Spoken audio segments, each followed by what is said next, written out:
Chapter 27। Guys, मैं पहले ही बता रही हूँ, एक भी मिनट स्किप मत करना वरना स्टोरी बिल्कुल नहीं समझ आएगी इस वीडियो का। महारानी वसुंधरा के पिताजी आगे बढ़कर बोले, अगर महाराज को फैसला करने में दिक्कत हो रही है तो हम आपकी मदद कर देते हैं। हम मार देते हैं इस दानव को, बाद में चाहें आप हमारे प्राण ले लेना। हिम्मत भी मत करना। समरवीर ने लाल आंखों से उन्हें घूरा और स्वर्णा के सामने खड़ा हो गया। तभी समरवीर का एक सेवक उसके पास आया और धीरे से उसके कान में बोला, महाराज, महारानी वसुंधरा के पिताजी ने राजमहल को चारों ओर से घेर लिया है। समरवीर की नसें तन गई, जिसका उसे डर था वही हो गया। पछतावे में उसकी आंतें जल रही थी। अगर उसने महारानी वसुंधरा के परिवार को पहले ही खत्म कर दिया होता तो ये नौबत ही नहीं आती। समरवीर ने खुद को इतना मजबूर, इतना लाचार कभी महसूस नहीं किया था। उसने स्वर्णा की तरफ दर्द भरी नजरों से देखा और बहुत मुश्किल से कहा, हम स्वर्णा को राजमहल से दूर भेज देंगे। समरवीर ने सोचा, पहले वो स्वर्णा को दूर भेज देगा, फिर महारानी वसुंधरा के परिवार को खत्म करके सारी सेना अपनी मुट्ठी में कर लेगा और फिर स्वर्णा को वापस राजमहल में ले आएगा। नहीं महाराज, हम दूध पीते बच्चे नहीं हैं जो आपके राजा रहते हुए इस दानव को जिंदा छोड़ देंगे। या तो इसे मार दीजिए या सिंहासन छोड़ दीजिए, महारानी वसुंधरा के पिताजी गंभीर आवाज में बोले। वहीं स्वर्णा समरवीर को आंसू भरी नजरों से देखने लगी। अपने सिंहासन के लिए तुम मुझे बाहर निकाल रहे हो? समरवीर का दिमाग झंझना गया। जब से वो राजा बना था आज तक इतना मजबूर नहीं हुआ था। देख लेना महाराज, स्वर्णा को चुनेंगे, राहत रुद्र से बोली। रुद्र हैरानी से, लेकिन क्यों? महाराज ने कितनी लड़ाइयां लड़के ये सिंहासन हासिल किया था, वो उसे कैसे छोड़ सकते हैं? राहत ने जवाब नहीं दिया क्योंकि रुद्र खुद सब कुछ देखने वाला था। समरवीर ने अपनी आंखें बंद कर ली। हम महाराज समरवीर इस सिंहासन का त्याग करते हैं। एक पल को सन्नाटा छा गया। सभी मंत्री समरवीर को ऐसे देखने लगे जैसे किसी पागल को देख रहे हो। रुद्र भी अपनी गोल गोल आंखों को बड़ा करके सब देख रहा था। स्वर्णा भी हैरान रह गई। तुम? समरवीर ने स्वर्णा को प्यार से देखा। तुम्हारे लिए हम कुछ भी कर सकते हैं। सभी मंत्रियों ने समरवीर को समझाने की कोशिश की कि इस तरह सिंहासन ना छोड़े, तो समरवीर ने तुरंत शर्त रख दी कि वो स्वर्णा को भी अपने साथ रखेगा। ये सुनकर मंत्री कुछ नहीं बोले और वहां से चले गए। उनके जाने के बाद समरवीर ने गुस्से में महारानी वसुंधरा को घूरा, ये सब तुमने ही किया है ना? हम समझे नहीं महाराज, हमने क्या किया और हम क्या ही कर सकते हैं? राहत आंखें बड़ी करके बोली, अनजान बनने की जरूरत नहीं है। हमें तो शुरू से पता था तुम्हारा परिवार लालची है, इस राज्य पर हमें हटाकर कब्जा करना चाहता है। जानती हो, जब हमें तुमसे विवाह के लिए तुम्हारा हाथ मांगना पड़ा, हमें कितनी नफरत हो रही थी तुमसे। हमें तो अफसोस सिर्फ इस बात का है कि हमने तुम्हारे परिवार का और इस पिल्ले का नामो निशान पहले क्यों नहीं मिटा दिया। समरवीर रुद्र को घूरते हुए बोला। रुद्र डरा नहीं, अब सिर्फ एक निराशा रह गई थी। राहत मुस्कुराई, धन्यवाद महाराज। नहीं नहीं, निष्कासित महाराज। समरवीर के एक्सप्रेशन डार्क हो गए। हमें अब तक झेलने के लिए आपका शुक्रिया, पर हमें एक बात समझ नहीं आई। आपने अपना मतलब निकालने के लिए हमसे विवाह किया, हमारा इस्तेमाल किया। क्रोध तो हमें आना चाहिए ना? हमने तो हमेशा अपने हर कर्तव्य को निभाया है। आपकी पत्नी होने का धर्म, इस राज्य की महारानी होने का फर्ज, आपकी अनेकों रानियों को संभालना, हमारे बच्चे को अकेले संभालना, फिर आपको क्यों बुरा लग रहा है? बिना समरवीर के जवाब का इंतजार किए राहत रुद्र का हाथ पकड़कर चली गई। समरवीर उसे जाता देखता रहा। पहली बार उसकी आंखों में कुछ और भाव थे। उसे ऐसा महसूस हुआ उसने आज तक अपनी इस पत्नी को जाना ही नहीं था। समरवीर ने गद्दी छोड़ दी थी, इसलिए उसे और उसकी लोमड़ी को राजमहल से निकालकर एक दूसरा घर दे दिया गया था, जहां 24 घंटे पहरा लगा रहता था। समरवीर और स्वर्णा बाहर नहीं निकल सकते थे, एक तरह से हाउस अरेस्ट। राज्य में बहुत समय बाद जश्न का माहौल था, क्योंकि समरवीर का इकलौता पुत्र होने के नाते राजकुमार रुद्राक्ष का राज्याभिषेक होने जा रहा था। क्योंकि रुद्राक्ष की उम्र अभी कम थी, वो गद्दी पर जरूर बैठा था, लेकिन सभी मंत्री उसकी निर्णय लेने में सहायता करने वाले थे। महारानी वसुंधरा के पिताजी ने सैन्य ताकत भी रुद्राक्ष को सौंप दी थी। पूरे राज्य में ढोल नगाड़े बजाए जा रहे थे, शंखनाद हो रहा था। समरवीर खिड़की से बाहर देख रहा था, वहां से महल दिखता था। स्वर्णा ने उसके कंधे पर हाथ रखा। राजमहल को याद कर रहे हो? तुम्हें मुझे चुनने का पछतावा तो नहीं हो रहा? समरवीर ने स्वर्णा की खूबसूरत आंखों में देखा और उसे कसकर गले लगा लिया। मुझे पछतावा नहीं हो रहा। समरवीर स्वर्णा को समझा रहा था या खुद को, ये वो भी नहीं जानता था। उसने स्वर्णा के लिए सब कुछ छोड़ दिया था, अब तो बस स्वर्णा ही उसके लिए सब कुछ थी। एक दिन शाम को जब रानी सोनाली राहत से मिलने आई, राहत हल्की नाराजगी जताते हुए बोली, रानी सोनाली, आप अपना ध्यान क्यों नहीं रखती? अब तो वो लोमड़ी भी हमेशा के लिए चली गई। चली तो गई, लेकिन वो जिंदा है और खुश है। जब तक वो जिंदा है, हमारे गले में वो फांस की तरह चुभती रहेगी। रानी सोनाली नफरत से बोली। मौत से ज्यादा मजा अपने दुश्मन को जिंदा रखकर तड़पते देखने में आता है। राहत मुस्कुराई और फिर उठकर रानी सोनाली के सामने आकर बोली, चलिए चलकर देख आते हैं वो दोनों कितने प्यार से रह रही हैं। जब राहत और सोनाली वहां पहुंचे, समरवीर और स्वर्णा में लड़ाई हो रही थी। समर, मुझे बाहर जाकर खेलना है, मैं यहाँ रहकर बोरियत से मर जाऊंगी। हम बाहर नहीं निकल सकते, पहरेदारों ने महल को घेर रखा है। समरवीर की आवाज शांत थी। तभी पहरेदार की आवाज आई, महारानी वसुंधरा पधार रही है, रानी सोनाली पधार रही है। इसी के साथ राहत और सोनाली अंदर आ गई। राहत की नजर तुरंत स्वर्णा के पेट पर गई, जहां बेबी बम जैसा लग रहा था। और जब सोनाली ने बेबी बम देखा, उसका तो पूरा शरीर गुस्से में कांप उठा। स्वर्णा एकदम से समरवीर के पीछे छिप गई। जब से समरवीर ने बताया था कि उसकी गद्दी इस महारानी की वजह से गई है, तब से उसे इस खतरनाक महारानी से डर लगने लगा था। क्यों आई हो यहाँ? समरवीर गुस्से में बोला। उसने ध्यान से राहत को देखा। उसे उम्मीद थी उसके बिना वो कमजोर हो गई होगी, लेकिन वो तो और निखर रही थी। देखने आए हैं कि निष्कासित महाराज किस तरह रह रहे हैं। वैसे सुना तो होगा ही आपने, आपका पुत्र अब इस राज्य का राजा बन गया है। राजा? समरवीर के होठों पर व्यंग भरी मुस्कान तैर गई। कठपुतली है वो, तुम्हारे परिवार की असली ताकत तो उन्हीं के पास है, तभी तो उन्होंने आज तक अपनी सेना हमें नहीं दी।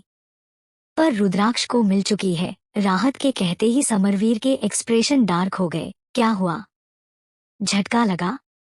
जिस ताकत के लिए आप इतने हाथ पैर मार रहे थे, वो आपके बेटे को बिना कुछ कहे ही मिल गई। समरवीर भी कहाँ हार मानने वाला था। वो अकड़ते हुए बोला, अच्छा है, सिंहासन हमारे ही परिवार के हाथों में है, किसी गैर के नहीं।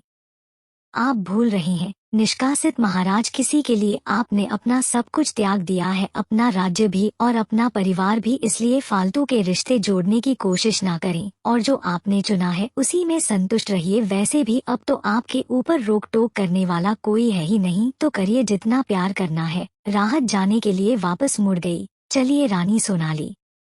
समरवीर के कानों में वसुंधरा का उसे बार बार निष्कासित महाराज बोलना कांटे की तरह चुभ रहा था। राहत तो समरवीर की हालत देखकर बहुत खुश थी। उसके चेहरे से ही पता चल रहा था कि वो कितने गम में डूबा हुआ है।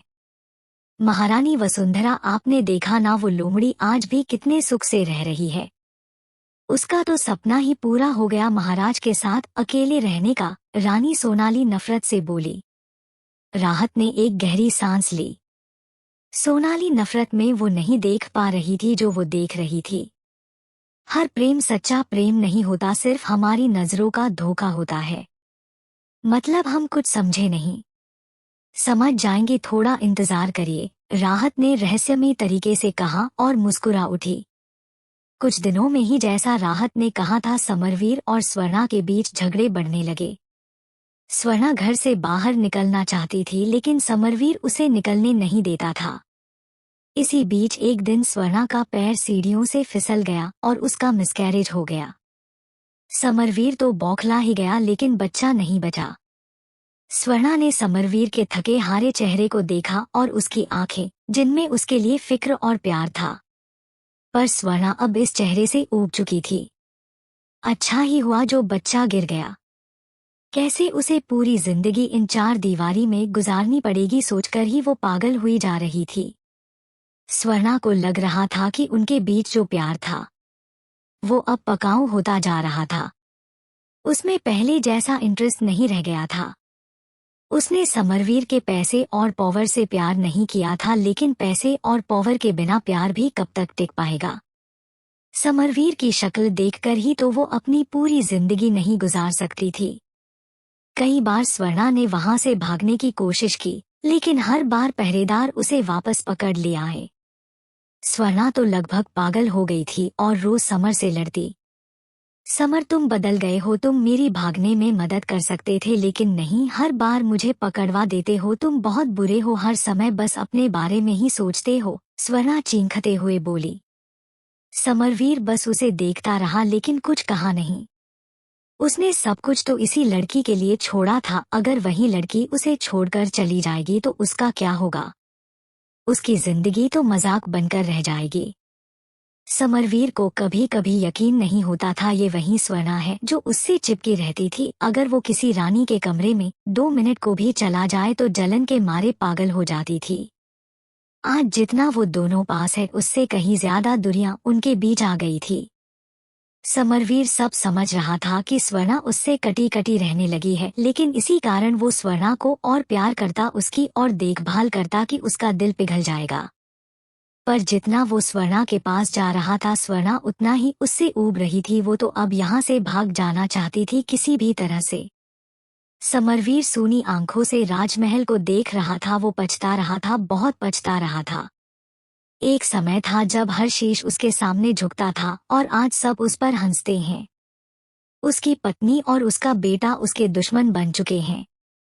और जिसके लिए ये सब किया वो आज उसे ही दोष देती है कि वो स्वार्थी हैं। ना चाहते हुए भी उसकी जिंदगी मजाक बन ही गई थी। चैप्टर 28। फ्रेंड्स, यहाँ से राहत का न्यू लाइफ स्टार्ट होता है, इसलिए कंफ्यूज मत होना। राहत को यहाँ रहते हुए बहुत वर्ष बीत चुके थे। अब रुद्राक्ष भी बड़ा और समझदार राजा बन गया था जिसे प्रजा बहुत प्यार करती थी।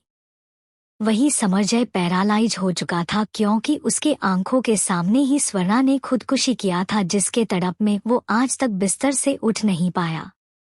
इस दिन राहत को ऐसी फीलिंग आ रही थी कि अब इस दुनिया में उसका कोई काम नहीं है और वो यहाँ से कहीं जाने वाली है।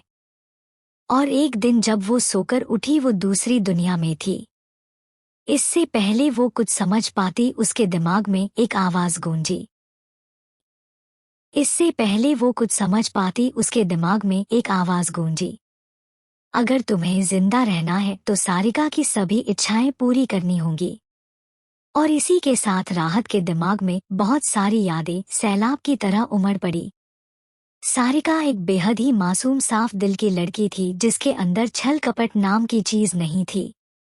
उसके डैड का कपड़ों का बिजनेस था और वो अपने माँ बाप के साथ हंसी खुशी रह रही थी। एक दिन वो अपनी कंपनी में एलिवेटर से निकल रही थी कि उसकी सैंडल मुड़ गई और उसके पैर में मोच आ गई। वो लड़खड़ाते हुए चलने लगी। सब मुंह दबाकर उस पर हंस रहे थे जिससे सारिका की आंखों में आंसू आ गए। तभी एक लड़का आता है और उसके सामने एक घुटने पर बैठकर उसकी मोच ठीक कर देता है। ये था नीलेश जो इसी कंपनी में काम करता था। उसी समय सारिका के दिल में प्यार की दस्तक हुई और धीरे धीरे नीलेश और सारिका साथ वक्त गुजारने लगे। नीलेश की आर्थिक स्थिति बिल्कुल अच्छी नहीं थी। वो गांव से था जहां उसका बड़ा परिवार था। गांव का वो पहला लड़का था जो इतना पढ़ लिखकर शहर आया था। सारिका को उसके लिए बहुत सहानुभूति महसूस होती थी। जब उसने नीलेश से शादी की बात अपने घर की तो उसके माँ बाप ने मना कर दिया। अपनी जान से प्यारी इकलौती बेटी की शादी वो ऐसे लड़के से कभी नहीं कर सकते थे। लेकिन सारिका ने भी जिद पकड़ ली, शादी करेगी तो सिर्फ नीलेश से। आखिरकार उसकी जिद के आगे उसके माँ बाप को झुकना पड़ा और दोनों की शादी हो गई। शादी के बाद नीलेश सारिका को अपने गांव ले गया और उसे वहीं छोड़कर खुद वापस शहर आ गया क्योंकि उसे अपना काम भी करना था। शहर जाकर तो जैसे नीलेश उसे भूल ही गया था। और यहाँ सारिका, जिसने कभी दुख दर्द नहीं देखा था, अपने ससुराल में उसकी जिंदगी नर्क बन गई थी। और दूसरी तरफ क्योंकि नीलेश अब उनका दामाद था, तो सारिका के पिता ने नीलेश को सीधे कंपनी का मैनेजिंग डायरेक्टर बना दिया और फिर प्रमोशन पर प्रमोशन होता गया रॉकेट की स्पीड से। इसी दौरान सारिका को झटका लगा जब उसके पिता की मौत हो गई हार्ट अटैक के कारण, और कुछ ही दिनों में उसकी मां भी चल बसी। ऐसे में कंपनी की जिम्मेदारी नीलेश के कंधों पर आ गई। सारिका नीलेश को फोन करती, अब तो वो उसका फोन भी नहीं उठाता। एक दिन वो उसे ढूंढते हुए शहर आई और उसने देखा नीलेश किसी लड़की के साथ आइसक्रीम खा रहा है। गुस्से में सारिका उनकी तरफ बढ़ी और एक कार ने उसे ठोक दिया। मौके पर ही उसकी मौत हो गई।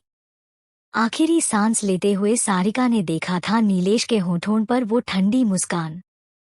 सारिका को बहुत पछतावा हुआ, जिसे उसने दिलोजान से चाहा वो शुरू से आखिर तक उसका इस्तेमाल कर रहा था। और मजे की बात ये थी कि वो आखिरी सांस तक भी उसके धोखे से अनजान रही।